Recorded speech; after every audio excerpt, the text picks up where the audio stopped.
Boa noite. Pernambuco tem 8,8 milhões de habitantes. Mas você sabia que 11% desse total são crianças de 0 a 6 anos de idade? A primeira infância é reconhecida como fase decisiva para o resto da vida de qualquer ser humano. Os cuidados recebidos e a maneira como a criança vivencia as primeiras experiências têm impacto direto em seu futuro. Desde o seu desenvolvimento cognitivo, convívio social, saúde e até na diminuição dos índices de violência. Mas como a cidade do Recife trata seus mais jovens moradores?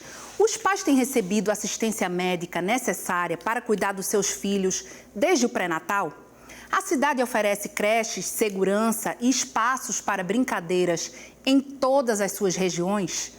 O tema do Opinião Pernambuco de hoje é o desenvolvimento da primeira infância no Recife. E para conversar conosco, convidamos Cláudia Soares, coordenadora do Mãe Coruja Recife, Karine Torres, psicóloga, e Rosângela Fontes, gerente de proteção social básica do Recife. Você pode participar enviando perguntas para o número do WhatsApp, anote aí, 81988307098. Não se esqueça de colocar seu nome e local onde mora no início da mensagem. Este programa também está sendo exibido pela internet no endereço ufpe.br/NTVRU e no aplicativo UFPE Play. Boa noite, bem-vindas hoje à Opinião Pernambuco. E eu quero começar perguntando à psicóloga. Por que a primeira infância, né, como a gente acaba de explicar, essa fase que vai dos 0 aos 6 anos, é uma fase tão decisiva na vida de uma pessoa? O que é que ela tem de tão significativo? Vamos lá. Primeiramente, boa noite, né? Agradecer o convite novamente de estar aqui na Opinião Pernambuco. E assim, acho que a gente pode começar o debate pensando que a criança, ela não é um adulto em miniatura, não é? Apesar da gente, historicamente, lá na Idade Média, a gente ter esse olhar para essa criança, né, como um adulto em miniatura. As casas, elas não tinham uma separação entre os cômodos, a criança era tida como assexuada, os adultos faziam tudo na frente delas, enfim. Essa fase do desenvolvimento, ela é uma construção histórica, na verdade, né? E óbvio, né, que aí vem o interesse do Estado nisso tudo e outras questões. E ela é tão importante assim, porque é a fase primordial para aquisições, né? É onde a criança, né, o indivíduo, ele vai adquirir a linguagem, ele vai adquirir habilidades motoras importantes para a vida. Ele vai adquirir relações, ele vai fazer e construir relações de vínculo e apego. Então, apego seguro, que é o que a gente pretende para essa criança, né? É construído nessa primeira infância. E digo mais, eu acho que na primeiríssima infância, né? Que é aí Isso. 0... Eu quero depois falar da diferença entre primeira e primeiríssima. Isso, 0 até 3 anos, né? Mais ou menos, e aí... é aquela fase bem importante da construção de vínculo mais do que qualquer outra coisa. Acho que a primeiríssima infância, o marco é esse, é a construção do vínculo da relação mãe-bebê, né? Da relação com o pai também, da relação com o social e a aquisição da linguagem. Para mim é o marco mais importante, quer dizer, essencial. Marcos importantíssimos. Importantíssimos. Né? Rosângela, eu queria que você falasse um pouquinho do seu trabalho, que tem esse recorte mais para o social, e queria que também, se você pudesse falar um pouco do que você vê em relação a essa questão do afeto. Como é que o afeto faz diferença para essas crianças que são atendidas? Boa noite, né, a todos, agradecer também o convite, Ana Clara, obrigada pela oportunidade. O programa Primeira Infância no SUAS, que é no Sistema Único da Assistência Social, ele vem realmente para atender a essas famílias mais vulneráveis, tá certo? A família que tem um recorte de renda, que são beneficiárias do programa Bolsa Família. Então, são famílias com crianças de até 3 anos de idade, beneficiárias do programa. E ele vem para fortalecer esse desenvolvimento infantil e integrar as políticas setoriais para juntas desenvolverem, realizar atividades para que essas crianças consigam exatamente ter esse desenvolvimento integral através de brincadeiras e do fortalecimento de vínculos, desse apego que você fala, Karine, que é muito importante, é fundamental. No programa a gente já trabalha desde a gestação. Então, mas no que esse vínculo, gestação, esse afeto, você observa que é tão importante para essas crianças? A pessoa que é amada, que é cuidada, que é tocada, que recebe o carinho, ela tem uma possibilidade do aprendizado, das aquisições cognitivas, da capacidade de relacionamentos tá certo? Sociais, de relações afetivas, diferente daquela que não recebeu. Nós temos vários exemplos de uma criança que é cuidada na hora da alimentação.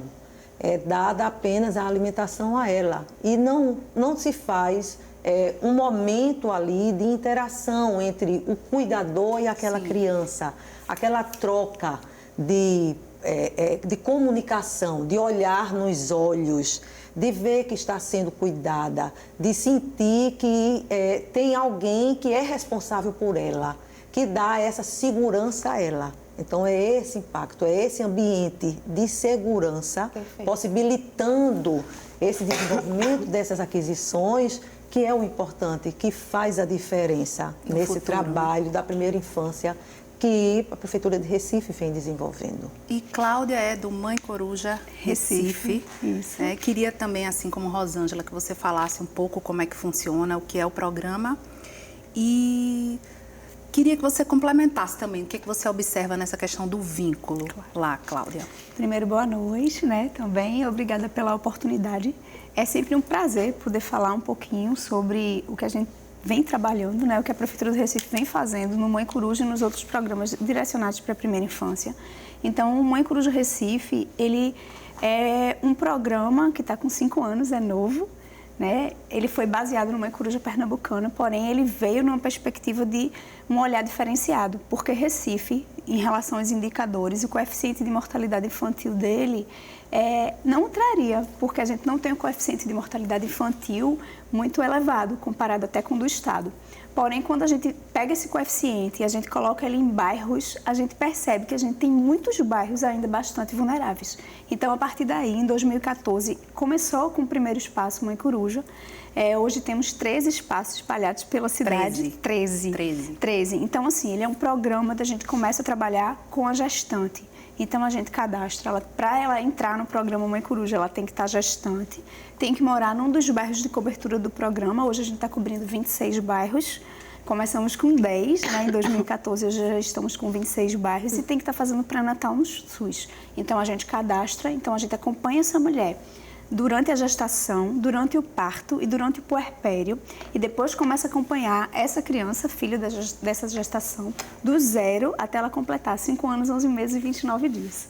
Então, completando um pouco do que a gente estava escutando em relação à formação de vínculo, a gente tem trabalhado isso muito com as oficinas educativas. Por mais que a gente, no programa, cadastre a mulher e a criança, a gente diz que a gente trabalha com a família do Mãe Coruja. Porque o que a gente acredita é que a gente trabalhando com uma pessoa de dentro daquela casa, a gente consegue mudar a realidade de vulnerabilidade social daquela família, a gente consegue mudar a questão da educação. Então, o Mãe Coruja Recife, ele é um programa intersetorial. Então, temos 6 secretarias envolvidas dentro do programa, justamente a partir dos indicadores de saúde, de mortalidade infantil, vulnerabilidade, a gente começa a trabalhar com o desenvolvimento social, com educação, com a Secretaria da Mulher, com esportes, turismos e lazer. Porque tem que estar integrado. Tem que estar integrado, então tem que estar tudo integrado, E justamente nessas oficinas a gente começa a trabalhar desde a barriga, Que são os primeiros 1000 dias, a primeiríssima infância. Esse estímulo tem que ser desde a barriga, Karine? Eu na sua acho opinião? que tem que ser, Isso que ela às falou. vezes, antes da barriga, Quando a gente fala do desenvolvimento do ser humano, a gente fala de um desenvolvimento ainda no desejo daqueles pais, né? No desejo daquela criança vir ao mundo.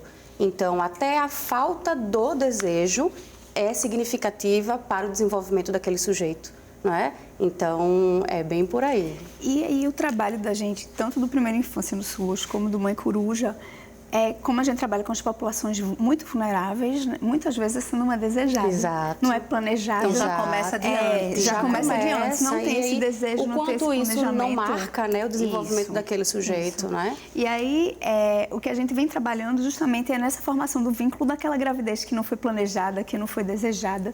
Então, a gente tem um trabalho desde a gestação de como é importante cantar, falar. Tem vários estudos científicos que comprovam, né, que assim, das 700 a 1000 conexões neurais. Então, quanto mais você trabalha com aquela criança e você estimula, você vai construir um adulto muito, né, mais produtivo. Então, tem vários estudos em relação à educação, que uma criança que é investida na primeira infância tem 3 vezes mais possibilidades de se sair bem na educação, na saúde. Já tem estudos que comprovam que grupos comparados, assim, vivendo na mesma situação de vulnerabilidade, os que têm programas em primeira infância, eles têm menos da metade da questão do uso de drogas, né? Sim, então, a assim, gente vai falar também que isso tem um retorno, tem, né, na frente. muito. Agora, Rosângela, como é que essas mulheres, essas famílias mais vulneráveis, como a gente chama hoje em dia, como é que elas costumam receber uma proposta como essa? Um estímulo, repensar esse filho que não veio desejado? Porque a vida para elas bem muito difícil, dura, né? A gente muito sabe. dura. Muito.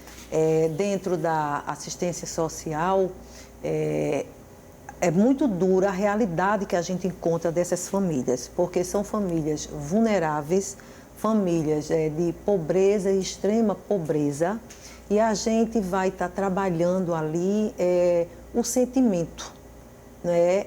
A autoestima, a realidade da vida delas, de muita exclusão, de precário acesso a serviços e às vezes nulo, sem renda. Por isso que o programa Bolsa Família vem com essa questão de transferência de renda, porque é uma das formas das políticas estarem ofertando apoio a essa família, tá certo? Então, quando se trabalha o sentimento, a dimensão de sentimento, de afeto e de sofrimento, é difícil, mas a receptividade delas é maravilhosa. E você tem números para a gente ter dimensão? Quantas mulheres hoje estão tendo acesso? Hoje nós estamos acompanhando uma média de 1000 crianças, tá certo? De 300 gestantes e uma média de 900 famílias acompanhadas. Por quê? Porque a assistência social, assim como a saúde, ela trabalha a família. Então, ela não trabalha a criança. O programa Primeira Infância no SUAS não trabalha a criança. Ela trabalha aquele cuidador, aquela pessoa que é responsável, seja o pai, a mãe, a tia, um tio, a avó, um vizinho. Então, ele vem trabalhar com este cuidador, orientar exatamente a importância desse desenvolvimento, ensinar a ele até as brincadeiras, ensinar como conversar, como contar uma história, para poder ele ir fazendo com aquela criança, né, nos momentos que ele pode, apesar de todas as dificuldades, no momento do banho, no momento de botar para dormir, no momento de alimentar. Então, vai trabalhando. E elas têm realmente recebido muito bem. Tanto o programa Mãe Coruja como o Primeira Infância, que as equipes trabalham juntas. Então, o resultado é muito bom. Mas eu acho que o resultado desse programa é exatamente a visita. Sim, que a gente vai falar mais, que eu quero que você me explique mais como é que ocorre. Agora, eu te interrompi lá na primeira pergunta. Tá. Você explicar a diferença de primeira infância para primeiríssima infância, que vai até os 3 anos, né? O que é que essas fases têm de diferente? O que é que os pais devem focar até 3 anos e de 3 anos em diante, doutora Karine?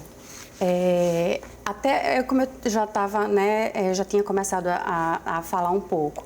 Até os 3 anos, eu acho que a grande questão do investimento desses cuidadores é no vínculo, é no afeto, é no toque, né? É no amor, na verdade, né? Então, até os 3 anos, qualquer criança, ela precisa desses elementos que eu acabei de dizer, né? E, óbvio, do estímulo sensorial, porque a criança ali, ela é extremamente dependente, né?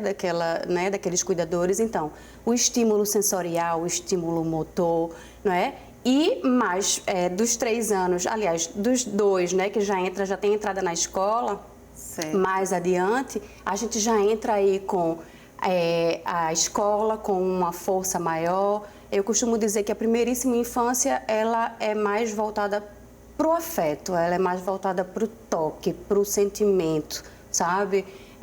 Então, eu acho que isso independe de qualquer coisa. Só precisa existir o desejo para que isso aconteça, né? Vamos para o intervalo? Tá. Hoje o nosso bate-papo é sobre o desenvolvimento da primeira infância no Recife. Voltamos já.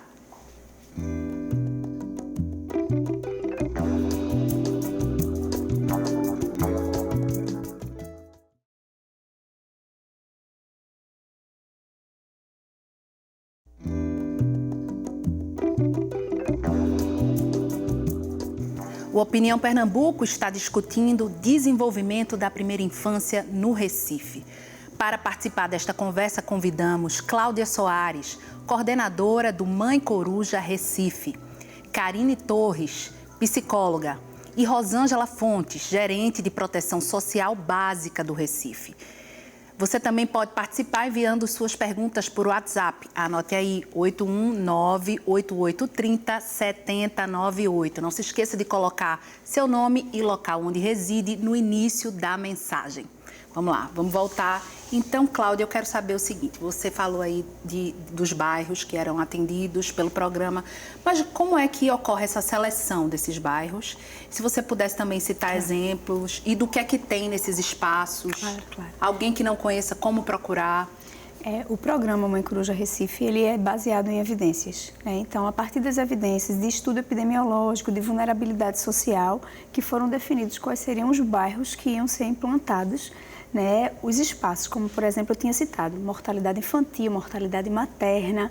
Então, a partir daí, a gente seleciona quais são os bairros prioritários e implanta o Espaço Mãe Coruja. Então, o Espaço Mãe Coruja é uma sala que tem uma técnica, uma enfermeira 40 horas, um assistente social, e que a partir daí a gente começa a acolher essas famílias. Elas vão fazer o pré-natal na atenção básica. Tá sempre, desculpa te interromper, está sempre perto de um posto de saúde, tá sempre, do local? Ou dentro de uma unidade de saúde, na maioria das vezes. Certo. E aí elas vão fazer o pré-natal, a gente capta ela no pré-natal, que ela vai estar fazendo na atenção básica. Então a gente começa a fazer o atendimento dessa mulher, dessa família durante o pré-natal, para a gente ir criando os vínculos e começar a trabalhar todos os temas, tanto em relação à gestação, como em relação à amamentação e como em relação aos cuidados com o bebê. E aí a gente começa a trabalhar desde esse início, com a família como um todo. E aí a gente tem trabalhando a partir de oficinas, então a gente trabalha com grupos de gestante e a partir daí a gente começa com o apoio das outras secretarias. Então, por exemplo, a gente tem cursos baseados na questão da educação. Se aquela família tem alguém que não está na escola, então a gente vai e articula para o EJA, para voltar para a escola. Então, se ela tem uma vulnerabilidade social muito grande, a gente trabalha de perto com o CRAS, então encaminha para o CRAS. A gente, na realidade, vem como retaguarda para a atenção básica para melhorar tanto a qualidade do pré-natal e da assistência da mulher, da família que está gestando, como depois dessa criança do nascimento até o menor de 6 anos. Agora, eu tenho um dado aqui, doutora Karine, que o aleitamento materno, a gente sabe que isso é muito falado, que é importantíssimo, que o aleitamento por 6 ou mais meses gera um aumento da parte do cérebro responsável pelas sinapses de 20% a 30%. A gente sabe tudo isso, que é mais barato, que fortalece esse vínculo. Sim. Mas as mães hoje, na sua opinião, elas têm tido, aí de uma maneira geral mesmo, as orientações corretas para conseguir amamentar? Porque não é um processo fácil, né? Eu quero só aproveitar e dizer que a doutora Karine é mãe de trigêmeos. Isso. De que idade, doutora Karine? 1 ano e 5 meses. 1 ano e 5 meses. Então, eu queria que você falasse um pouco da sua opinião, da importância, e se as mulheres hoje estão tendo o preparo de que elas necessitam, na sua opinião. Acho que informação existe, a informação existe, né, sobre a importância da amamentação, sobre os benefícios, né, do leite materno. Acho que isso é passado, mas acho também, aí de novo, é preciso o desejo para que isso aconteça, né? É preciso o desejo de amamentar. E aí vem aquela construção também histórica, né? Social e cultural, né? Do mito do amor materno pelo seu filho, né? Toda mãe tem que amar de forma incondicionalmente seu filho e precisa amamentar, porque senão ela vai ser menos mãe, não é? E na verdade não é bem por aí, não é? Antes da gente começar o programa, a gente estava falando um pouco sobre isso e que o vínculo e a troca de olhares, que tanto a gente fala na amamentação, também acontece quando a mãe está, de repente, dando o leite através da mamadeira, né? É o olhar, é o cantar enquanto, né, amamenta e alimenta aquela criança. E isso eu não estou dizendo que não é importante, Sim, que não deve ser substituir. Ninguém está dizendo isso aqui. Exatamente. Por favor, né? A gente está dizendo que as duas formas de fazer, elas são importantes se houver desejo, né? E eu acho que a construção desse vínculo e desse amor, enfim, vem através do desejo mesmo. Agora, Rosângela, eu estou imaginando aqui que deva ter uma quantidade de mulheres enorme que são empreendedoras ou que não têm o apoio do companheiro nessa jornada, ou que até sofreram violência e aí resultou. Como é que tem sido para elas? Elas têm tido também a orientação necessária e eu quero saber como é que essas visitas domiciliares que vocês fazem, se também foca nessa questão de ensinar a amamentar, nos primeiros cuidados. Existe sim, dentro do público que a gente atende, né, as famílias, as mulheres que sofreram violências, que sofrem violações de direito. E quando Karine diz que a informação chega realmente, né, sobre a importância da amamentação, mas o nosso público, muitas vezes, ele não tem acesso a essa informação. Então, é o trabalho exatamente do educador, da política, da assistência, de mediar, levar esta informação, levar essa orientação, levar a importância. É orientar sobre a importância do pré-natal, junto com o Mãe Coruja. Para a implantação do programa, nós fizemos também um estudo e um diagnóstico junto com a saúde. Então, qual o território que tinha realmente já a presença do Mãe Coruja, né, daquelas famílias mais vulneráveis.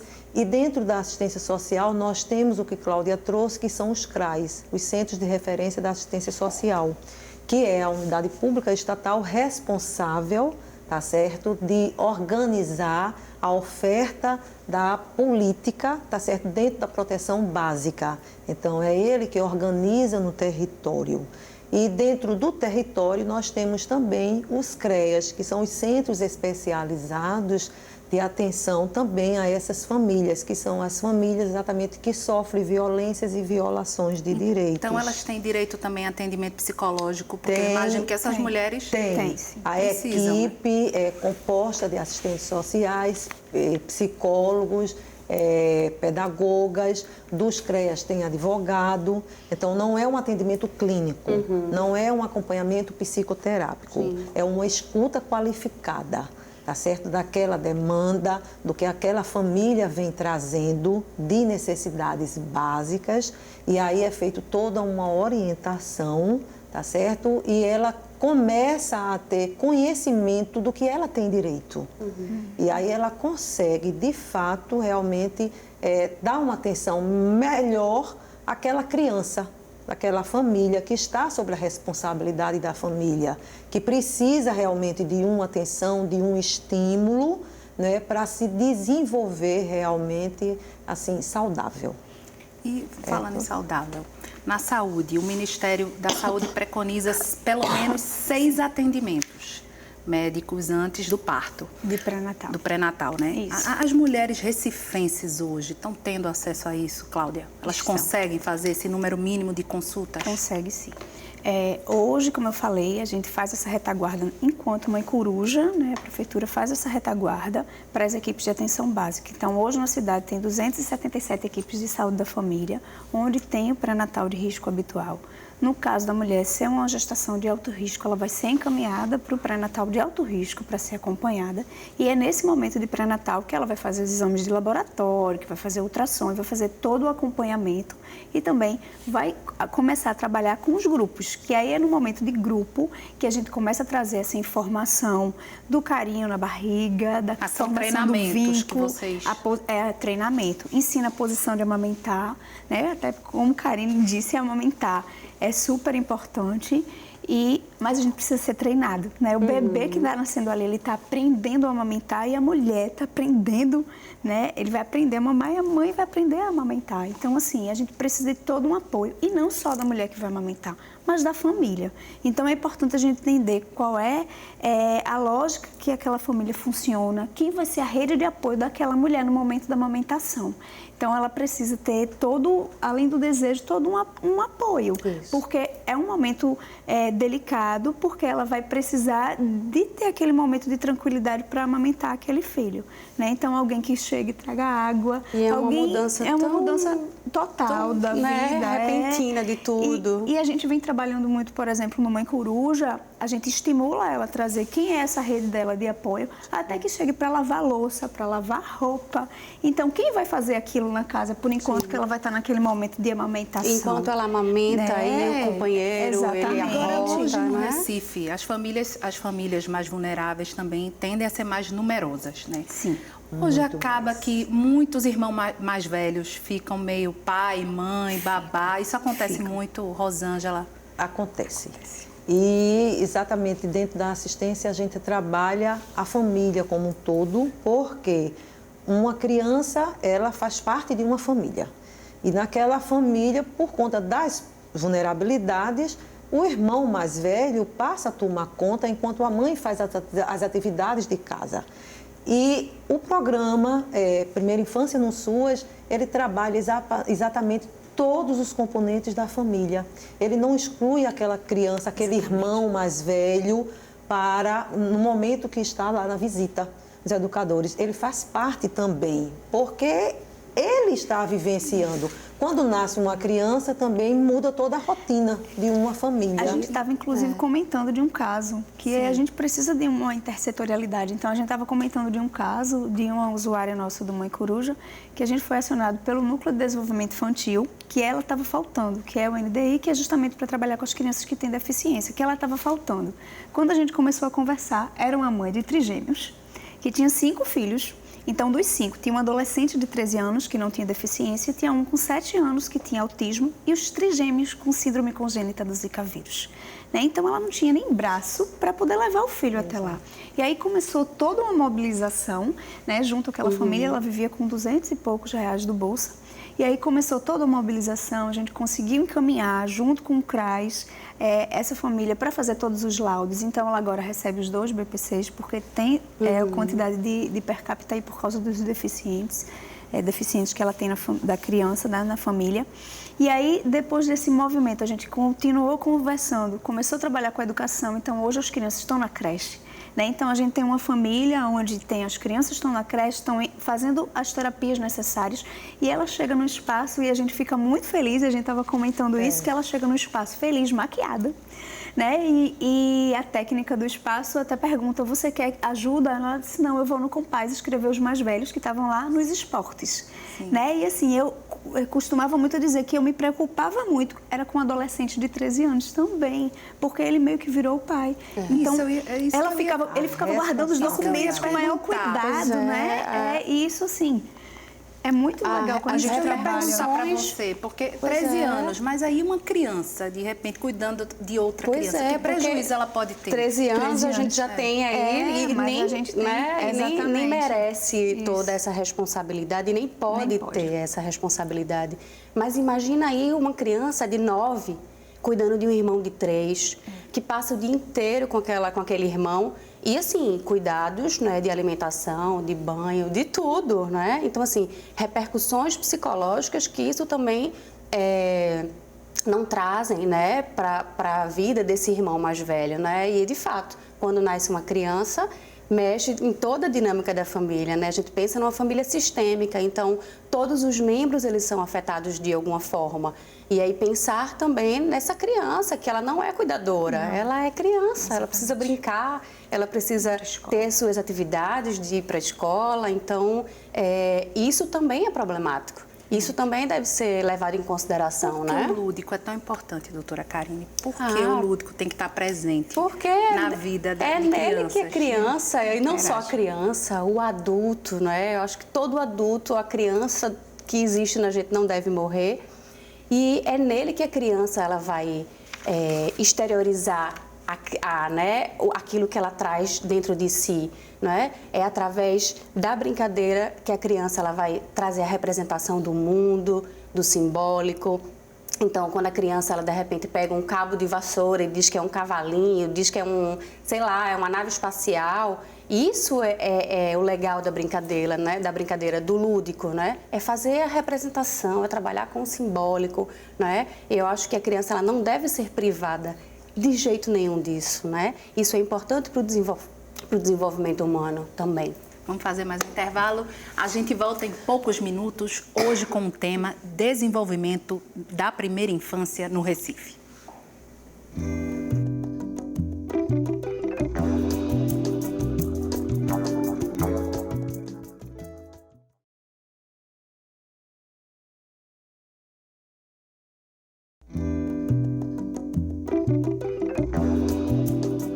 Estamos de volta com nossa conversa sobre o desenvolvimento da primeira infância no Recife, que entra agora no seu terceiro e último bloco. São nossas convidadas Cláudia Soares, coordenadora do Mãe Coruja Recife, Karine Torres, psicóloga, e Rosângela Fontes, gerente de proteção social básica do Recife. Você também pode participar enviando suas perguntas para o WhatsApp. Anote aí, 81988307098. Não se esqueça de colocar seu nome e local onde reside no início da mensagem. A gente estava falando do lúdico, agora eu quero voltar com outras coisas assim, não tão lúdicas, coisas, situações bem realistas que ocorrem com essas crianças. Fora um dado que eu tenho aqui, que mais da metade das crianças brasileiras na primeira infância são negras ou pardas. Fora esse dado, a gente tem também que um bebê indígena tem 2 vezes mais chances de morrer que outros antes de completar 1 ano. Então, são crianças que têm que lidar desde cedo, além de todas essas dificuldades, com questão de racismo, né, de pobreza, que a gente já falou um pouco aqui. E aí tem um programa chamado Ninar nos Terreiros. Queria que vocês falassem um pouco desse programa, como é que ocorre. É um programa que é da política da população negra, da Prefeitura do Recife, e são atividades que fazem dentro do terreiro. Então, a gente tem um momento de contação de histórias africanas, de momentos de turbante, de fazer turbantes, de trazer muito essa questão do empoderamento, da beleza, né? E momentos muito especiais. A gente tem isso bem forte, marcado, por exemplo, na Semana do Bebê do Recife, que é uma mostra... Que foi agora há pouco, Que foi agora há pouco. Nós acabamos na 5ª edição, sempre acontece no mês de maio. Fomos à 5ª edição agora esse ano, então há 5 anos a gente vem trazendo, né, esse momento, e durante uma semana, que esse ano a gente brincou que não deu para ser semana, foi quinzena do bebê, porque tinha tantas atividades que a gente passou para a 2ª semana, então foram mais de 1000 atividades, e aí durante essa semana a gente tem uma amostra de tudo que é feito de primeira infância no município, e é um momento muito bonito, muito especial, onde a gente traz essa cultura novamente, né, e que senta e são histórias da população, são momentos muito especiais, justamente para estar trazendo essa questão de matriz africana dentro das comunidades. Então, a gente tem um trabalho muito bonito. Karine, é nessa fase também que é formada a autoestima das crianças? Sim. É nessa fase também que é desenvolvida? Também, né? E aí, como é que essas crianças que além de todas as dificuldades já, né, que a vida impõe, ainda tem que lidar com isso. Até a questão, falou dos terreiros, até do preconceito com a religião, muitas vezes. Sim. Fala um pouco de como é que essa autoestima pode ser desenvolvida de uma forma mais consciente pelos pais. Pois é. O que é que eles podem fazer? Eu trabalho numa perspectiva de uma abordagem chamada cognitivo-comportamental. E a gente a abordagem preconiza de que nós trabalhamos, todo ser humano ele tem crenças, ele carrega crenças durante a vida, né? E essas crenças, elas são crenças limitantes, são crenças que limitam o sujeito, que o impedem de realizar atividades, enfim, quando ele se torna adulto. Essas crenças, elas são construídas ainda na infância e por isso a importância, de fato, de uma atenção maior na construção dessas crenças. Aí eu vou trazer exemplos. Por exemplo, tem uma criança que ela, o tempo todo, a mãe diz assim, ai, mas esse teu cabelo, vamos dar uma chapinha nesse cabelo. Esse cabelo, você não pode ir para a escola com esse cabelo. Chega na escola, a professora faz assim, mas menina, prenda esse cabelo, porque esse cabelo não pode ficar assim. Esse cabelo é feio. Aí vem uma amiguinha e reforça isso. E aí vem na universidade e reforçam isso também. Então, esse ambiente, ele ajuda a fortalecer essas crenças. O que é que a gente pode fazer, né? Enquanto psicólogos, enfim, profissionais que trabalham na saúde, enfim, trabalhar numa prevenção dessas crenças. E aí entra fortemente o trabalho com os cuidadores, né? De empoderamento dessa criança. E do papel do Estado, né? Porque as professoras, claro, os educadores também são de responsabilidade, né, Rosa? Totalmente. Trabalhar esses preconceitos, né? Dentro da política da assistência, a gente trabalha porque é uma realidade. Os preconceitos existem, criança nenhuma traz o preconceito com ela, o preconceito é colocado pelos adultos e pelo ambiente em que ela vive. Então, quanto mais cedo se trabalhar numa prevenção com essas famílias, né? E também, como você bem diz, é responsabilidade mesmo do Estado e da sociedade. Ofertar essas políticas, as ações integradas, esclarecimentos, informações, não é, de algo que não existe, que o preconceito ele não existe. A gente é que realmente tem essa postura, tem esse comportamento.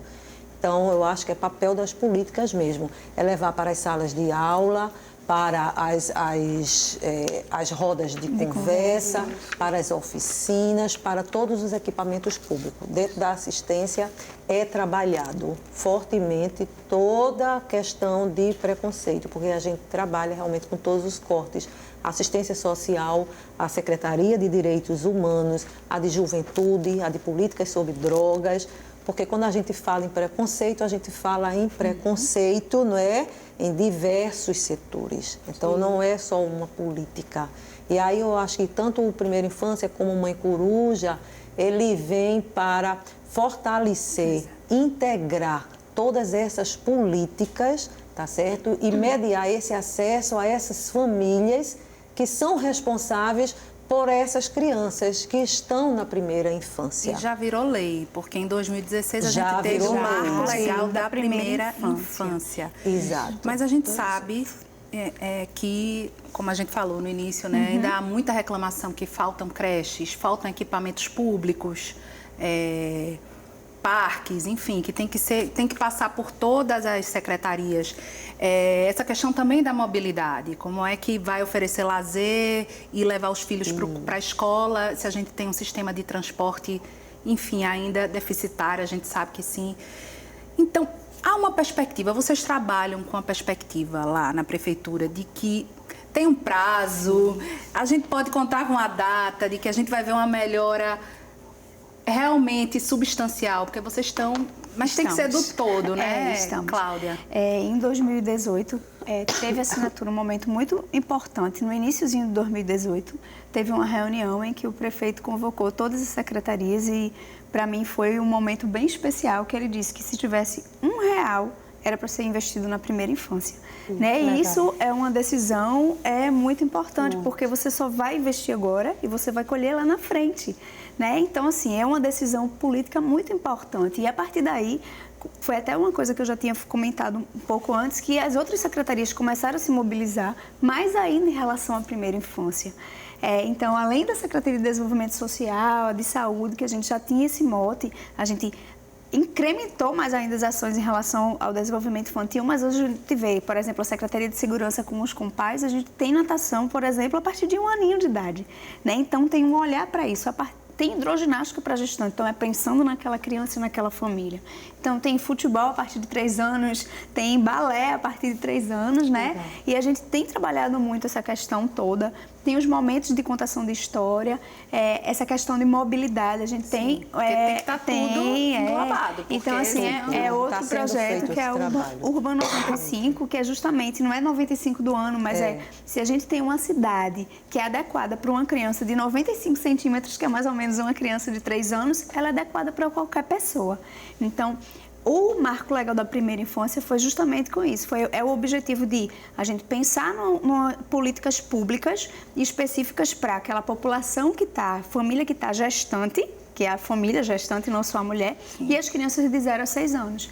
E acho que tem um ponto importante também, que com o marco, né, essa criança ela deixa de ser objeto da lei e ela passa a ser sujeito mesmo, né? Exatamente. O interesse é nela. Isso. E mais ninguém. E por nada. É simplesmente porque ela é um sujeito e que precisa de tudo isso que a gente está falando. Então, né? E assim, quando a gente fala em criança, é muito... Eu adoro essa frase, que assim, que brincar é coisa séria, né? Então, isso assim, que a gente brincar tava falando no outro exatamente, bloco, né? E assim, o que a gente está vendo é que todo esse movimento que está sendo feito enquanto município tem contagiado, né, para fora até da prefeitura.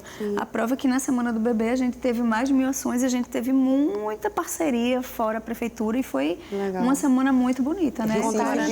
Respirou a primeira infância. Respirou a primeira infância. Ribeiro quer saber como é que faz para receber as visitas dos educadores, como é que faz para participar do programa. Isso também a mulher, também a família, melhor dizendo, pode buscar também ou é uma coisa que vocês vão atrás? Como é que ocorre? Ela vai no CRAS mais próximo de onde ela mora, tá certo? Nós estamos no CRAS do Campina do Barreto, no CRAS do Alto do Bandu, no CRAS do Totó, no CRAS do Torrões, no CRAS do Pina e no CRAS do Ibura de Cima. Então, ela pode ir ao CRAS mais próximo, tá certo? Para ser atendida, são os bairros. Para ela ser atendida e aí ela ser acompanhada. Ela pode procurar. E o pai? Qual é o maior desafio em relação ao pai? Eu quero falar de novo nessa figura, porque eu acho que tem se falado muito em paternidade ativa, né, doutora Karine? Queria que você falasse mais de como é que os pais também podem contribuir, porque de repente ele não pode estar ali aprendendo como amamentar, mas o que é que ele pode fazer para ser mais presente nessa primeira infância? Pois é, eu acho que esse é mais um ponto do marco legal, né? Que estabelece. Que estabelece, eu acho que é na minha opinião, claro, né? Dentre tantos, é um dos que eu considero muito importante. Não mais, mas um dos. Porque ele tenta, né, traz aí a perspectiva da ampliação dessa licença, paternidade, e traz esse homem para perto, né, para o cuidado, de fato, para o mão na massa. Para o dia a dia. Para o dia a dia, né?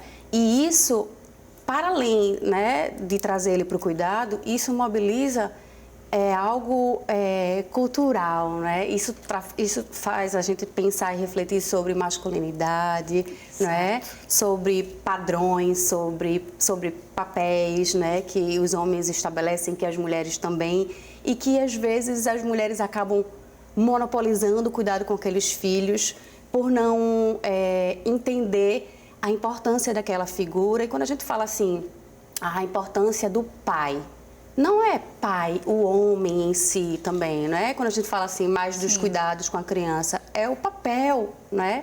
A figura paterna, é o papel, né, daquele homem, ou do pai, enfim, presente na vida daquela criança, né? Dos cuidados. Então, eu acho que o marco legal, ele traz essa reflexão de chamar o pai para esse cuidado, que é extremamente importante, né? Eu acho que não é só o pai dentro da família. Eu acho que o trabalho com a primeira infância, ele está mexendo com todos os componentes da família. Qual é o retorno que se tem? Qual o retorno que se tem quando se investe corretamente? A gente falou no início, menos usuários de drogas, né? Maior possibilidade, um emprego melhor, mais educação. Queria que vocês, Rosângela, que já está com a palavra, complementasse para que as pessoas vissem essas ações repercutindo no futuro. O retorno maior, Ana Clara, que a gente vê diariamente é exatamente o fortalecimento dos vínculos afetivos. Que quando você consegue fortalecer esses vínculos afetivos, então tudo flui fácil. Porque você recebe a orientação, você vê como você faz, mas a pessoa já faz. A pessoa está fazendo, mas não está sabendo que está fazendo certo. Então, quando a gente vai, tá certo, fazer uma visita, porque as visitas são semanais, tá certo? Todas as famílias recebem visita semanal do educador. Aquele educador acompanha aquela família. Então, ela começa a ter uma interação com este educador, que ela começa a perguntar mesmo, eu estou fazendo certo? É assim mesmo? E a orientação nossa você orienta, você mostra, você diz, deixa ela fazer e você também elogia. Porque a pessoa também quer se sentir elogiada. Ali ela está trabalhando a autoestima dela. Ela tá vendo que ela é importante, que ela está fazendo o correto, que ela está... Então a gente tem exemplo, assim, tem um exemplo que vem falando exatamente dessa figura, né?